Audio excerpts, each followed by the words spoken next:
The term value add is thrown around a ton in multifamily real estate, but the way investors add value can vary a lot. And while most newer investors think this just involves renovating units or common areas with upgraded flooring or appliances, there are some other ways to add value to a property that can be significantly easier to pull off. So in this video, we'll walk through some of the lowest risk and least talked about value add strategies for multifamily investors and the types of companies and the types of properties that might benefit from each.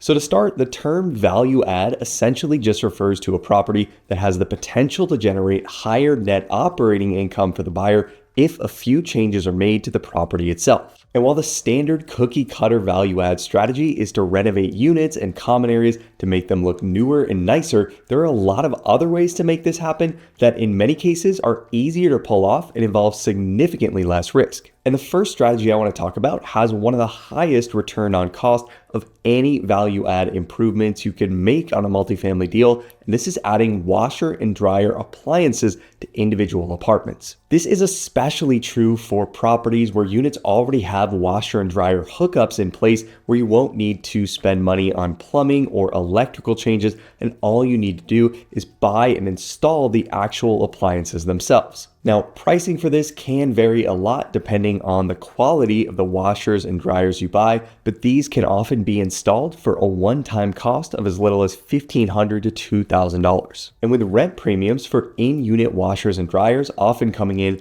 at $50 to $100 per month or more, this tends to be an extremely low-risk strategy that can often produce a return on cost of anywhere from between about 40% and 60% on most deals. Now, beyond just adding in-unit washers and dryers, another one of the most common and low-risk ways that multifamily investors add value to a property is by adding additional on-site amenities that come at an additional cost to tenants. Adding things like storage units, bike lockers, or carports can all generate additional income for investors, and even things like dog washing stations or dog parks can help increase pet rent by attracting more pet owners. All of these charges are also typically added on top of a tenant's base rent, and with each of these things increasing income by anywhere from between about $25 and $75 per month for each unit, these things can also start to add up quickly. A lot of multifamily properties have unused closets or sheds that could be repurposed into a different use, and by adding these amenities, investors are not only able to charge additional fees,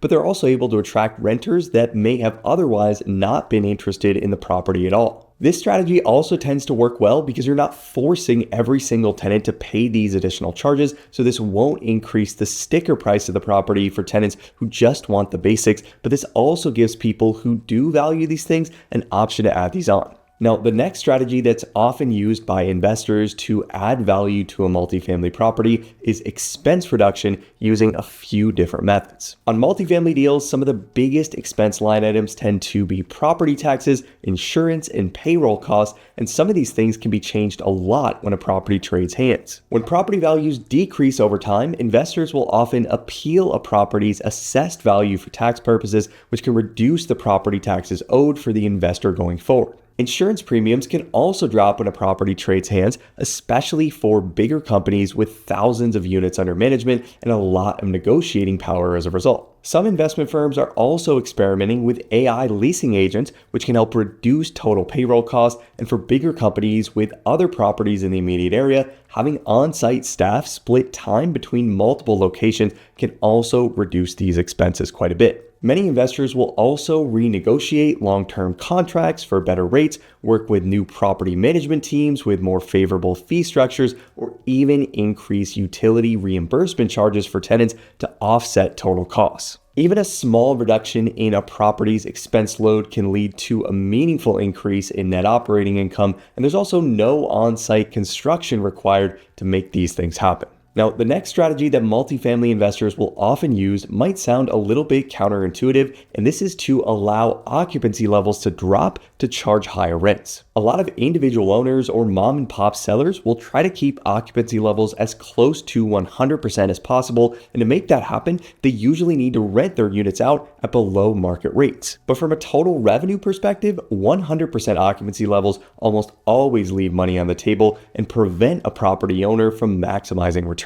To use an example, let's say we have a 100 unit property at 100% occupancy with average in-place rents of $2,000 per month. But let's also say that market rents in the area would support rental rates of $2,150 per month, but that would also drop demand slightly at the property and cause occupancy to fall to 95%. And if we step back and run the math here, at a 100% occupancy level, the current annual rent would be $2,400,000 per year. But if we were to increase rents to $2,150 per month and see occupancy levels drop down to 95%, even though we'd have 5 vacant units, our total annual rent would now come in at $2,451,000 per year. And with 5 vacant units, we could also do things like have a few staged model units that can help improve demand at the property. And we could also have a dedicated unit for an on-site manager in exchange for a lower salary and ultimately lower payroll costs. 94 to 96% occupancy levels tend to be a relatively standard target for most multifamily investment firms.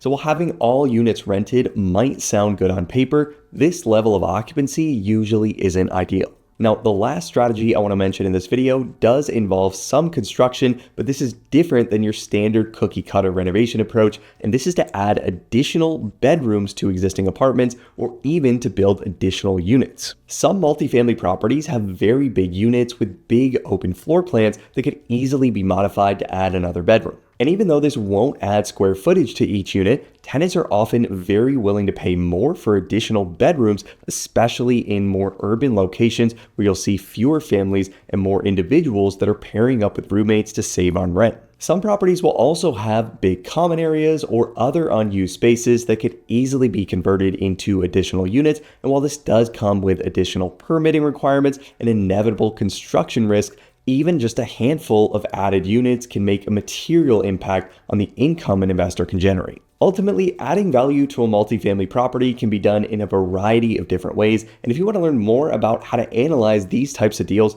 or how to build out an entire multifamily acquisition and renovation model from scratch in Excel, make sure to check out our all-in-one membership training platform, Breaking a CRE Academy. A membership to the Academy will give you instant access to over 120 hours of video training on real estate financial modeling and analysis. You'll get access to hundreds of practice Excel interview exam questions, sample acquisition case studies, and you'll also get access to the Breaking a CRE Analyst Certification exam, which covers topics like real estate pro forma and development modeling, commercial real estate lease modeling, equity waterfall modeling, and many other real estate financial analysis concepts that will help you prove to employers that you have what it takes to tackle the responsibilities of an analyst or associate at a top real estate firm. And if you like this video and want to see more content on multifamily investment strategies, make sure to hit the like button to let me know, and let me know in the comments any other strategies you've seen used that I missed in this video. As always, thanks so much for watching, guys. I hope you found this helpful. Subscribe to the channel if you haven't already to see more videos like this every single week, and I'll see you in the next video.